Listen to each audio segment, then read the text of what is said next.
Butir-butir pencerahan.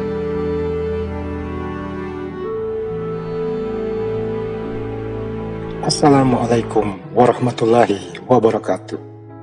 Selamat berjumpa kembali di Bijak Channel. Harapan semoga sahabat sekalian dalam keadaan sehat walafiat.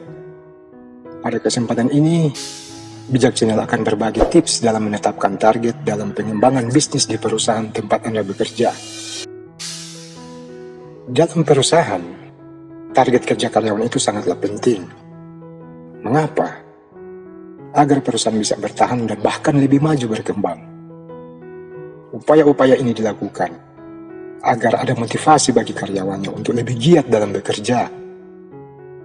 Jika perusahaan tanpa target yang jelas, ibarat perjalanan tanpa tujuan, pasti tak tentu arah di sini, sobat. Jika bertahan tanpa tujuan, maka Anda pasti akan kebingungan. Tidak hanya itu, Anda pasti mengalami kesulitan untuk mengatasi setiap tantangan yang muncul dalam perjalanan. Sebagai pemimpin, Anda harus menyusun rencana berkaitan dengan target yang hendak dicapai oleh karyawan Anda. Setidaknya ada beberapa alasan Anda harus menyusun target pencapaian bagi karyawan Anda.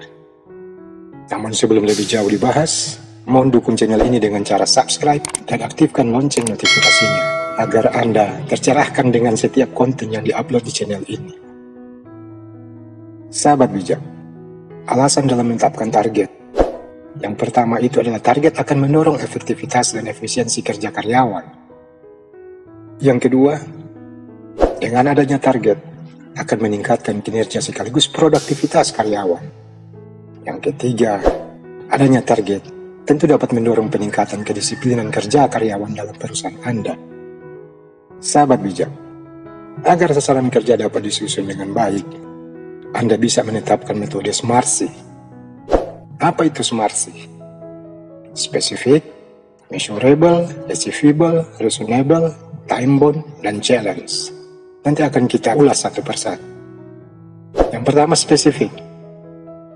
Nah, target secara spesifik di sini yakni digambarkan secara rinci dan detail. Misalnya, Anda menghendaki karyawan Anda untuk meningkatkan penjualan, maka tolak ukurnya harus dijabarkan secara detail. Antara lain, mencakup jenis produk, wilayah, skala volume penjualan, dan sebagainya. Hal ini dimaksudkan agar karyawan tidak bingung dalam mengupayakan tercapainya sebuah target. Yang kedua, measurable atau dapat diukur. Nah, target juga sasaran yang ingin dicapai juga harus dapat diukur dengan menggunakan standar tertentu. Ukurannya bisa berupa volume, rupiah, persentase, ataupun angka nominal, sobat. Yang ketiga, achievable atau dapat dicapai. Sasaran yang dirancang harus realistis dan bisa dicapai, sobat. Sebagai pimpinan, tidak sebetulnya membuat rencana target secara muluk atau berlebihan dan mustahil dicapai oleh karyawan Anda. Target yang tidak realistis justru akan mengundurkan semangat kerja karyawan Anda. Jadi, intinya, untuk bisa membuat target yang realistis, Anda harus memahami dan mempelajari kondisi di waktu lampau, saat ini, dan perkiraan di masa mendatang. Dengan demikian, target yang hendak dicapai menjadi lebih terarah dan rasional. Sahabat bijak, yang keempat, reasonable atau masuk akal atau nyata. Nah, selain harus dapat dicapai, sasaran yang baik juga harus masuk akal dan nyata. Artinya, sasaran yang hendak dicapai bukanlah hal yang mustahil, sehingga tidak membuat karyawan Anda frustasi dan meruntuhkan semangat mereka. Yang kelima, time bound atau dibatasi dengan waktu tertentu. Nah, sasaran yang baik juga harus memiliki batas waktu. Pemberian batas waktu akan membuat karyawan memperhatikan setiap rencana dan tindakan dalam bekerja. Hal ini pada dasarnya sama seperti Anda memberikan standar keberhasilan yang harus dicapai oleh karyawan. Jika tidak diberi batas waktu, Anda tidak bisa menentukan kapan target tersebut harus dicapai. Selain itu, ketiadaan batas waktu juga bisa membuat karyawan mengabaikan disiplin kerjanya. Yang terakhir yaitu challenge atau menantang, di mana sasaran kerja harus disusun sedemikian rupa sehingga menjadi semacam tantangan bagi karyawan Anda.